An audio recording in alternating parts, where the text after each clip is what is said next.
The United Nations Security Council has produced dozens of resolutions, including imposing trade and economic sanctions, but North Korea hasn't budged even an inch. As United States President Donald Trump and North Korean leader Kim Jong-un hurl threats at each other, it's not impossible to expect that the prolonged crisis on the Korean Peninsula will trigger a military conflict or war. This scenario brings in focus the state and competencies of the North Korean army and the overall capacity of the country to wage a war. North Korean military on paper seem an impressive force, but is the reality so? In this video, Defense Updates analyzes the capabilities of North Korean military and provides 5 reasons why it won't last even a few weeks in a war with the United States. Let's get started. Number 5.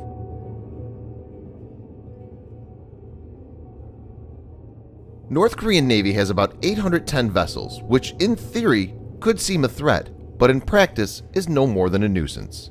While their quantity is great, their quality isn't, as they represent decades-old engineering and design concepts. North Korean Navy is considered a brown water navy and operates mainly within the 50-kilometer exclusion zone.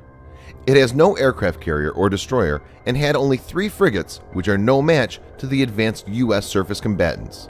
A large percent of the fleet is made up of small patrol vessels.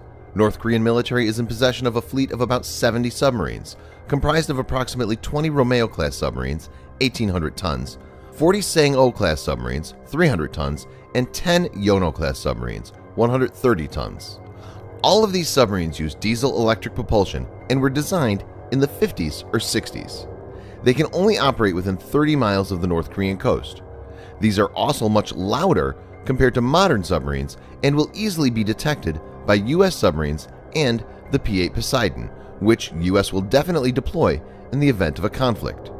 U.S. will be able to neutralize these easily and enforce a naval blockade. Number 4. In any modern-day combat, air superiority is one of the most important factors deciding the outcome of the war.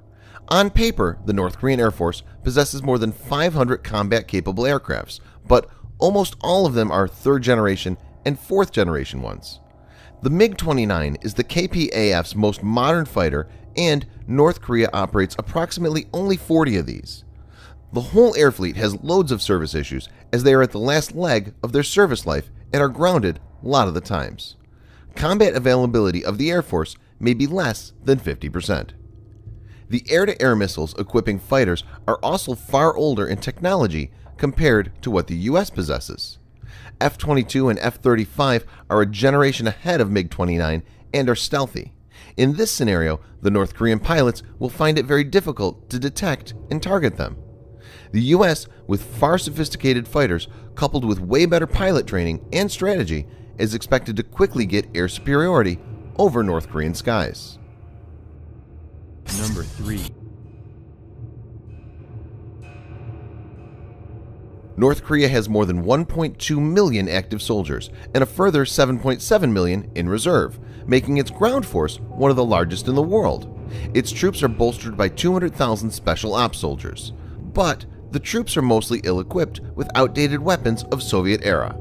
The country's conventional forces, facing a long slide after the end of the Cold War, have faced equipment obsolescence and supply shortages. For example, North Korea has very few tanks based on the 1970s Soviet T-72, and most are still derivatives of the 1960s era T-62. The rest of Pyongyang's armored corps is in a similar predicament, making them distinctly inferior to US and South Korean forces.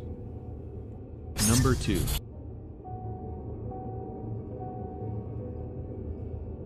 Sustaining a war effort requires massive reserves not only in men but also in material.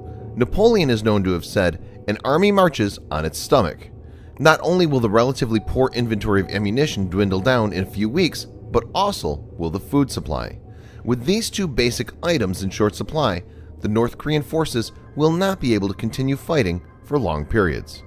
It is also foreseen by many experts that as the war turns against North Korea, many will start deserting the repressive regime, hastening the process of capitulation.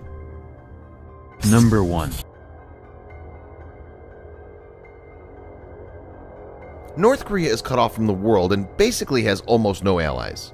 China has traditionally been North Korea's closest ally, but has condemned the latest ICBM test as unacceptable. North Korea has historically enjoyed strong links with China, its neighbor to the north and the west. But since Kim took power in 2011, the relationship has cooled. Beijing has repeatedly asked Pyongyang to cease its nuclear tests and ballistic missile launches in vain. Russia has also played it safe in the Korean front. In a joint statement, President Xi Jinping vowed to work with Russian President Vladimir Putin on diplomatic approach to the Korean problem. If a conflict breaks up, North Korea has no chance of getting direct or indirect military assistance. Unlike North, the US will have the direct support from South Korea and Japan.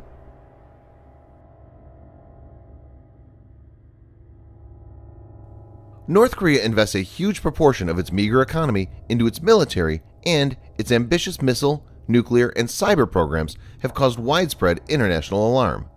Pyongyang spent nearly a quarter of its GDP on the military over the past decade, according to US government estimates.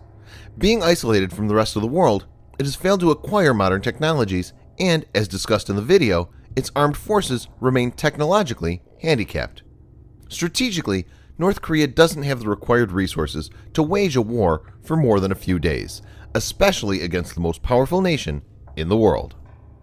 Thanks for watching. Subscribe for more videos like this. Hit the like button if you find the video interesting, and kindly provide your feedback in the comments section. This will help us improve.